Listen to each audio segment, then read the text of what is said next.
Hola, muy buenas. Os damos la bienvenida a Radio Aleris, tu podcast de alimentación. El veganismo en niños es un tema que a veces levanta polémicas. Sin embargo, vamos a por la pregunta. ¿Es posible llevar una dieta vegana en la infancia? Pues de esto nos viene a hablar una dietista nutricionista especialista en pediatría, como es Lali Garcés, de Aleris Valencia.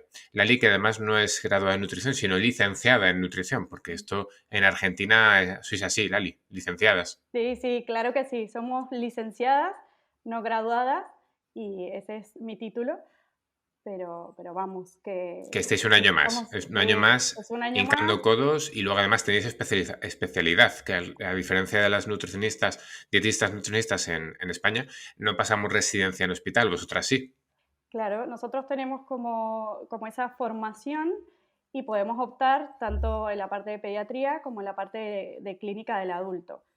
No está en todas las provincias de Argentina, pero sí en varias, y bueno, cada vez igual las formaciones son más, y bueno, estamos ahí en esa parte más clínica, y la verdad que sí que tenemos mucha formación, sobre todo con el paciente ahí, que es un poquito lo que yo veo que a veces aquí en España sería lo ideal que comenzase a pasar a futuro. Vale, lo digo, o esto creo que es importante señalarlo, que eres una licenciada en nutrición, especialista en nutrición pediátrica de este país, de Latinoamérica, de Argentina, simplemente porque vamos a hablar de un tema polémico, vamos a hablar de un tema difícil, de un tema que levanta muchas ampollas y que levanta mucha incredulidad. ¿Cómo un niño va a desayunar garbanzos? Que hace no tanto, Lali, hubo hasta titulares de periódico diciendo, fijaos, cómo vienen los nutricionistas que nos van a hacer desayunar garbanzos, que es esto la posguerra. No, gente, es que los garbanzos no se nos olviden que son un alimento. Entonces, te lanzo la primera pregunta, Lali, que la primera pregunta ya de todo, ¿no? ¿Es Vale. posible una dieta vegana o vegetariana en niños, en niñas, en pediatría, en la infancia? Claro que es posible, sí, incluso, bueno, como tú dices, vegetariana, incluso vegana, si está bien planificada, claro que es posible. Sí genera mucha polémica. Yo creo que esta polémica es generada sobre todo por la desinformación que por ahí existe alrededor. Y bueno, y creo que en nuestra formación, por lo menos en la mía, recuerdo en la universidad habernos dicho hasta las mismas profesoras, no, esto no puede ni un adulto, ya era complejo hablarlo, imagínate en un niño, o sea, le faltará de todo, o sea, que ya desde el vamos, ¿sí? Desde cómo me formé yo en su momento y en su día, ya era un tema complejo, complicado y que generaba debate más en niños. Así que, bueno, a tu pregunta, decirte que sí. De hecho, hay asociaciones, sobre todo, bueno, la más grande a nivel mundial, que es la Asociación de Nutrición y Dietética de Estados Unidos, así como también la Academia Americana de Pediatría, avalan este tipo de dietas o de alimentación, incluso también en el embarazo, en la lactancia, en la adolescencia, o sea, en todas las etapas del ciclo vital. Así que decirte que sí que es posible, y también comentarte que en consulta incluso me encuentro con familias que vienen, que ya llevan este tipo de alimentación y en donde me empiezan a contar un poquito cómo se alimentan sus peques o qué es lo que habitualmente les dan de desayuno, de meriendas y tal, y puedo decirte que es mucho, o sea, son de mucha mejor calidad y mucho mejor que aquellos niños que tienen una dieta tradicional, por así decirlo, omnívora, que por ahí me vienen a consulta. Lo que diríamos sería lo vegetariano, ¿no? Las personas vegetarianas por lo general están más preocupadas Sí, por su salud, más preocupadas de que claro, la alimentación esté formada por materias primas, tienden a ser más deportistas, toman menos alcohol, etcétera, etcétera. etcétera, sí. Fíjate que has planteado una cosa que me parece muy interesante, ¿no? En la propia universidad ya te planteaban que una dieta vegana en adultos era compleja, pues en niños aún sería más compleja. Es precisamente eso, creo, que lo que hace que no se que como es tan difícil o como es tan complejo, entre comillas complejo o difícil, simplemente que no hay que dedicar quizá un pelín más de tiempo, es lo que hace precisamente que cree como una reticencia desde lo institucional, desde lo universitario, ¿no? No te Claro, metas en esto que porque mejor. ¿para qué? Sí, claramente como tú dices, desde la universidad yo me formé así, yo creo igual que este pensamiento ha ido cambiando, espero que sí y que siga modificándose. Y también cuando trabajé en el hospital durante mucho tiempo, también me costaba un poco desde la parte de los pediatras y pediatras, que por ahí también era esto de que, uy, pero vegetariano no, no, o sea, le va a faltar todo, así que mejor que empiece a comer carne, ni hablar que en Argentina, la verdad que es uno de los países donde hay mayor consumo de carne animal y entonces también es complejo poder hacerle entender a las personas que realmente, mientras esté bien planificada, es una alimentación totalmente aceptada y que se puede hacer en niños desde que nacen, incluso desde que están en la pancita de su madre, así que eh, complicado por ese punto, pero vamos, que ojalá que esto vaya a futuro y que ya no nos toque hablar de esta polémica más adelante. Pero incluso te diría, Lali, que eso también nos pasa en otras patologías. Nos pasa, a mí me ha pasado en el campo de la onco, que a veces te viene un profesional sanitario y te dice, no, mira, es que tu trabajo va a ser convencer a alguien de que deje de ser vegetariana o vegetariano Mm. porque le van a faltar proteínas. Y es como, no, mira, es que mi puto trabajo es que no le falten proteínas, aunque no coma carne, aunque no coma pescado, aunque no coma nueces, tendré que darle alguna forma del omega 3. Es decir, que al final... hay como una reticencia desde desde el propio profesionalismo hacia la dieta vegetariana simplemente porque es más compleja, pero al final como dietistas, nutricionistas, como licenciadas en nutrición y dietética, lo que tenemos que hacer es precisamente asegurarnos que independientemente de lo que se coma o lo que no se coma, esta persona va a comer no solo suficiente, sino además también va a comer bien.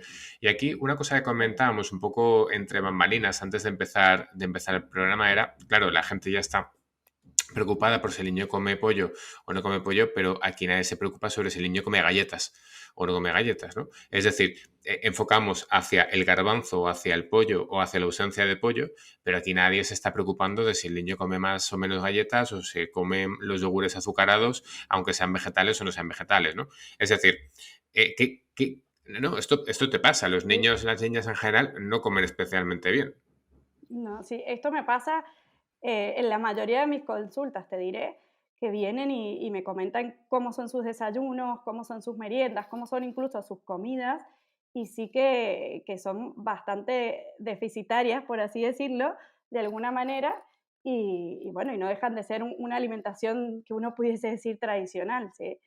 Así que esto también llevado a la alimentación tradicional y también a los peques que sí que llevan una alimentación vegetariana o vegana. O sea, yo creo que esto es a nivel global lo que sucede y que de normal comen bastante mal los peques. Sobre todo estos desayunos y meriendas que me canso de, de ver, no solo en consulta, sino cuando voy a buscar a mis hijos al cole, a mi hija y a mi hijo, es como que digo, me agarro la cabeza y digo, pero a ver, si tan sencillo es dar una fruta y ahí tenemos todos los productos malsanos que hay y toma zumo, toma eh, un croissant y uy, ¿no? Y no vaya a ser que se quede con hambre, llevamos por si acaso las galletas y bueno, así que como tú dices, tal cual pasa esto y no nos preocupamos por ese exceso de estos alimentos que no están favoreciendo en su crecimiento, sino que más bien nos preocupamos por estos que nos van a faltar. Uy, ¿cómo vamos a dar garbanzos? ¿Cómo vamos a reemplazar el pescado, por favor? ¿No? El pollo, no va a crecer, uy, le va a faltar hierro.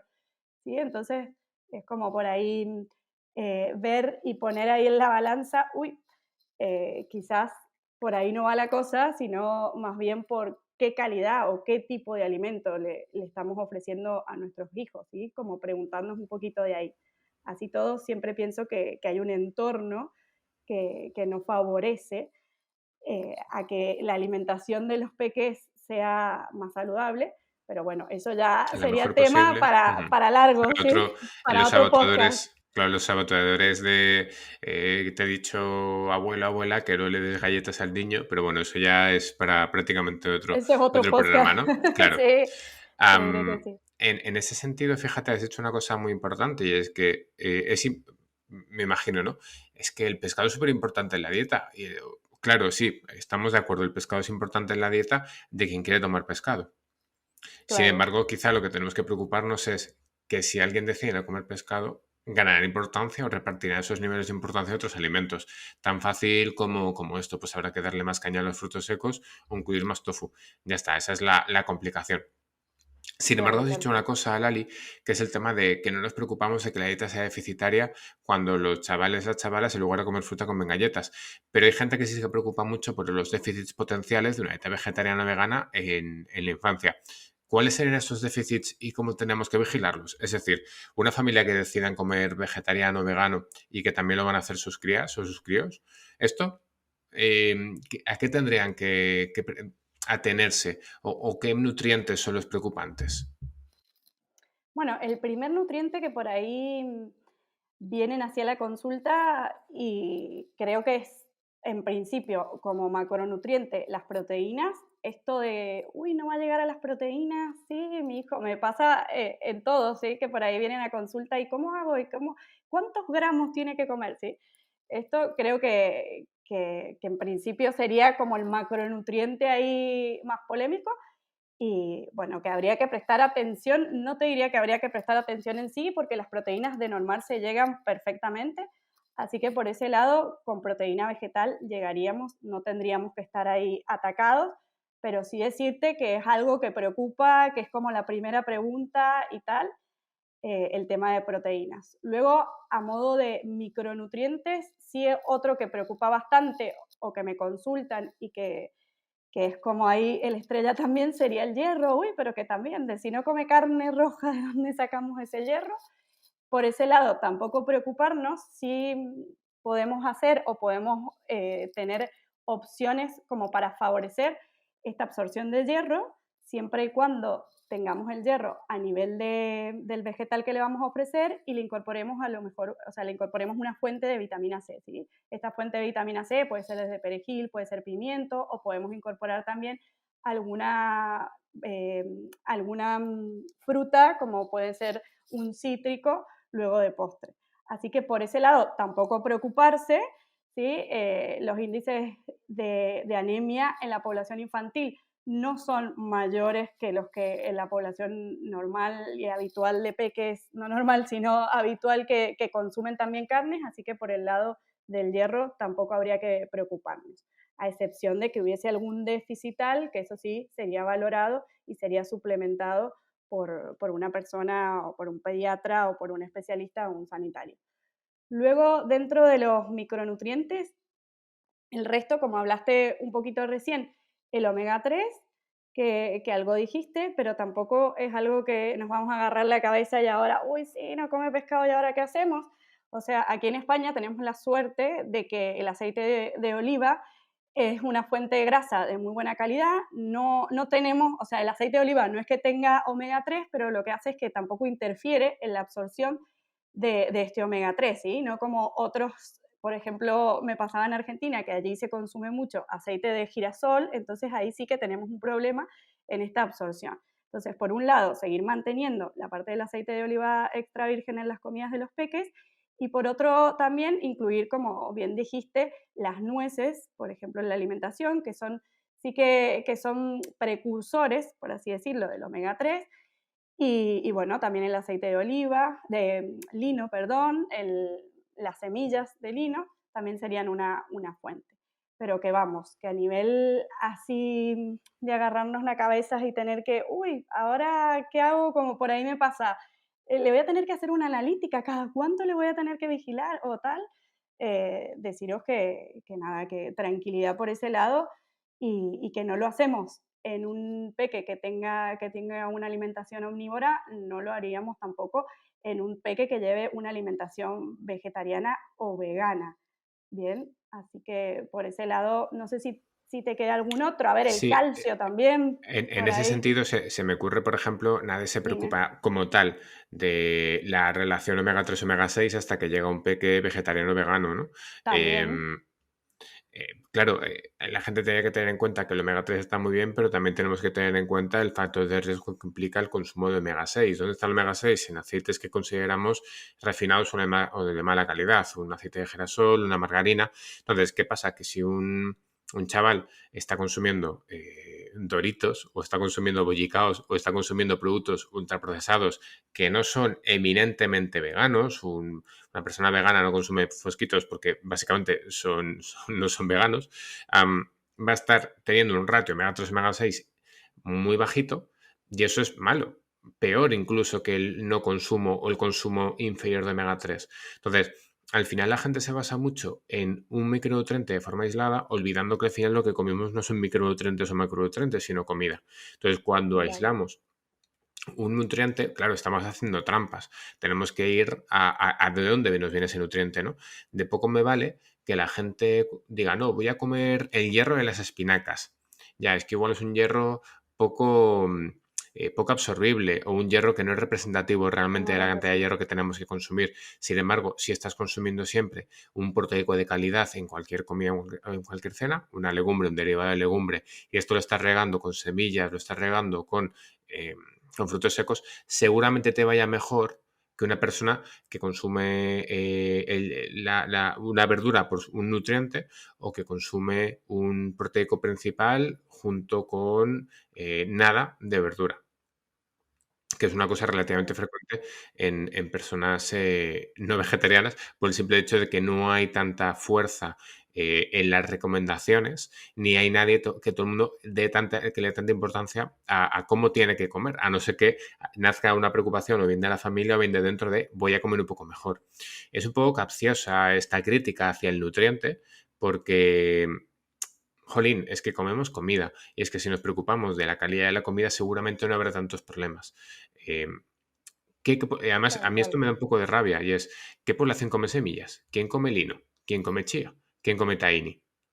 La población vegetariana. A una persona que no se ha preocupado de su dieta o una persona que no No. se ha preocupado de cómo puedo mejorar mi dieta, le dices tahini y quizá no sabe lo que es. Y es pues la pasta de sésamo que también está tan presente en el hummus, que ahora está también de moda. Entonces es como todo el rato un poco tener que justificar a nivel micro cuando el problema es que nadie se está revisando su propia alimentación.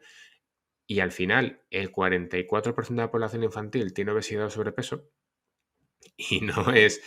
no destacan precisamente por ser personas vegetarianas o veganas y sin embargo van a tener problemas, ¿no? Enfocémonos más en eso, en qué está haciendo mal la población infantil, no en los potenciales riesgos que puede tener una dieta vegetariana, los déficits que puede tener, que quizá no son tan relevantes. Aunque hay uno que no hemos mencionado porque se asume con el tema de la suplementación, que es Claro, la tal vitamina cual. B12. Y aquí la gente también suele tener problemas. Un niño tiene que tomar la misma cantidad de B12 que sus padres, tiene que suplementarse sí o sí. En la lactancia, ¿esto qué me dices? Bueno, en relación a la suplementación con B12, sí, en principio está recomendado. A ver, si la mamá, si hablamos de un bebé y la mamá se suplementa y este bebé tiene lactancia materna exclusiva, o sea, tenemos cubierta esta vitamina B12. En el caso de que se le diese una fórmula de inicio, también la tenemos cubierta, ¿sí? Existen fórmulas de inicio a base de soja y también a base de arroz también, así que ahí estaría también cubierta esta B12. Luego ya cuando empiece a comer y en función de cómo vaya comiendo y reemplazando digamos, cuando se vayan disminuyendo, no reemplazando estas tomas, tanto de lactancia como de fórmula, sí lo que va a suceder aquí, que vamos a tener que empezar a vigilar un poquito más. Y te diría que ahí empezaría la suplementación del peque con vitamina B12. Esta suplementación va a estar pactada y va a estar pautada y se va a ir dando en función del crecimiento del peque, ¿sí? En los niños siempre todo está muy ahí acompañado de su peso y también de su edad, entonces los valores van a ir cambiando. Esta suplementación se puede hacer de manera también diaria, ¿sí? Y bueno, si no, hay algunas formas que pueden ser semanales, vienen en formas de gotitas, o sea, no es una suplementación cara, tampoco es algo que no se pueda dar de manera fácil, ¿sí? Aunque a veces sí que les cuesta y tal, pero bueno, eso sería un poquito. Y ya luego sí que seguimos con la suplementación como tal a lo largo de toda la etapa de la niñez y luego, bueno, en la adolescencia y la adultez también, ¿sí? No podemos asegurar esta vitamina a través del consumo de ningún alimento vegetal, ¿sí? Por más que por ahí hayan muchos o que muchos por ahí me digan, bueno, pero si le Las suplemento, algas, si le claro, meto esto que con un poquito claro, de tierra del las campo, no. ajá, sí que tiene y tal. Bien, bueno, en principio las algas no se recomiendan en niños tampoco, así que por ese lado, ¿no? Y por el otro lado, que si a veces me preguntan, uy, sí que tengo, o el alimento que compro, bueno, a ver, el alimento que compramos que puede llegar a estar suplementado, son muy poquitos los que hay a nivel industria y también necesitaríamos como una mayor cantidad de ese alimento. A veces los que suplementan no serían los alimentos más indicados, sobre todo para la población infantil. Entonces también nos empieza a suceder que consumimos, sí, un montón de algo que tiene suplementación, pero dejamos de lado las frutas y las verduras que sí que las necesitamos. Entonces, por más que consuman alimentos enriquecidos, no llegaríamos a este requerimiento de vitamina B12. Por eso es importante que siempre exista la suplementación y bueno, por más que también hay una reserva, no podemos como fiarnos de estas reservas y menos en niños.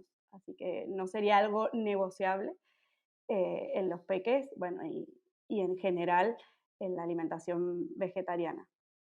Has lanzado un mensaje importante y es que no podemos fiarnos de los productos fortificados o enriquecidos. A mí se me ocurre, me viene a la cabeza una papilla con 7 cereales. Yo no sé si te sabes Ujú. 7 cereales. A Sí, mí me sí, cuesta, sí. ¿no? A mí me cuesta. Yo, Sí, avena, a mí igual. cebada, centeno, trigo. Es como, ostras, me Es faltan como, tres, y ¿no? me faltan otros, Me sí. faltan cereales. Arroz, ahora que estamos en Valencia, no sé a qué. Claro. am, que es como, ostras, tantos cereales y la gente, hostia, 7 cereales, qué Como bueno. Y es como 7, si no te wow. sabes 7. Claro, pues esto además está enriquecido en hierro. Gente, tened en cuenta que al final es un tipo de papilla que lleva tanto salvado y que lleva tanta fibra que ese hierro no se absorbe. Entonces, También. sí, fijaos, ¿no? Que muchas veces se plantea algo como suplementado en, fortificado en, como si eso luego se fuera a absorber, pues no, no nos sirve. Esto pasa un poco lo mismo también con algunos suplementos, o perdón, con algunos productos complementados o suplementados con algunas vitaminas. Se me viene a la cabeza incluso algunos que se llaman a sí mismos bífidus o que llevan Ujú. bichitos, que es como pues estos bichitos que ni siquiera pasan de estómago, entonces tampoco os fiéis. Y no sustituiría en ningún caso el consumo de comida ni el consumo de suplementos pautados por un profesional sanitario. Ahora bien, incluso pueden dar la falsa sensación de estar cumpliendo sin estar cumpliendo. Así que hacemos caso a las pautas, las cumplimos y si además luego queremos consumir estos productos, analizamos si son más o menos sanos o qué están sustituyendo. Porque si esta papilla de 7 cereales sustituye el consumo de una fruta, pues igual estamos dando 2 pasos hacia atrás. No estamos tomando fruta, estamos tomando un producto con una falsa seguridad sobre sus health claims, sus reclamos de salud. De salud. En este sentido, si imagina, Lali, que ahora nos está escuchando una familia que tienen un peque vegetariano que van a iniciar ahora alimentación complementaria. ¿Qué le recomendarías?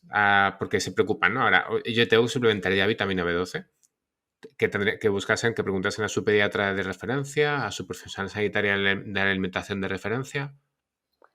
Sí, a ver, la consulta yo creo que siempre debería estar, sobre todo para generar seguridad. Cuando empieza la alimentación complementaria hay muchas dudas alrededor y más por ahí en peques o papás o familias que ya llevan una alimentación vegetariana. Pero bueno, sí que consultarlo y bueno, y eso se va a ir valorando en función también de cada caso. Como te decía, en principio va a estar cubierto por la lactancia materna o fórmula, ¿sí? Entonces te diría que apenas comienzan en donde harán a lo mejor una comida al día, quizás no fuese ahí como el momento, bueno, ahora ya mismo comenzamos, pero sí que cada caso habría que detenidamente verlo para ver en qué momento sí que se comienza, pero vamos, que sí que tiene que estar la suplementación desde el comienzo de la alimentación. Es decir, que en el momento en el que vayamos retirando de forma progresiva la lactancia materna exclusiva, también preocuparnos de que esa suplementación en algún momento tendrá que empezar, seguramente Claro, junto con la alimentación claro, complementaria. tal cual. Pues genial, Ali. Yo creo que ya, no sé si quieres dar algún mensaje final. Bueno, nada, primero agradecerte por esta invitación aquí a hablar un poquito contigo. Espero que les haya servido. Cualquier pregunta también nos la pueden hacer. Y bueno, el mensaje es tratar de preocuparnos un poquito a ver qué consumen, qué están haciendo nuestros peques. Más aún si tienen, bueno, si llevan una alimentación vegetariana, no quedarnos con dudas ni nada, preguntar, acudir a profesionales que estén especializados en esta alimentación, ¿sí? No quedarnos solo con un único mensaje, ni menos de por ahí de fuentes no fiables como pueden ser o redes sociales o hasta periódicos, te diría a veces. Así que por ese lado, más que nada, informaros siempre y bueno, consultar y nada, que la alimentación vegana y vegetariana en los peques puede estar perfectamente planificada y se puede hacer en todas las etapas de su crecimiento. Y comed comida, suplementos B12 y no suplementéis otras cosas sin un consejo previo. Y suplementos B12 siempre y cuando, pues mira, la lactancia materna exclusiva os lo podéis saltar y a partir de ahí ya vamos viendo, pero suplementaos, eso sí. Sí, suplementado seguro. Pues genial, pues la gente ya sabe que además de esto, además de hablar de lo que nos pasa en consulta, también esperamos vuestras preguntas, como comentaba Lali. Solo nos las tenéis que mandar, ya sea por correo, por redes, por teléfono. Entrad en nuestra página web, centroaleris.com, o buscad Centroaleris en Facebook, Instagram, YouTube, Twitter, y ahí ya pues nos contáis, nos preguntáis, oye Lali, ¿esto cómo era? Oye Luis, ¿esto qué digo, qué no digo, cómo lo hago? Y recuerda también compartir lo que compartimos para que llegue a todas las personas que puedan beneficiarse de comer mejor o simplemente de lo que vengamos a contar. No dudes en enviárselo o de contarnos qué te parece esta iniciativa y qué te parece lo que podemos contar o qué nos propones que contemos, por supuesto. Y además, si te ves identificada o crees que podemos ayudarte, cuenta con Aleris en Madrid, Palma, Valencia y online. Hasta el próximo. Hasta la próxima.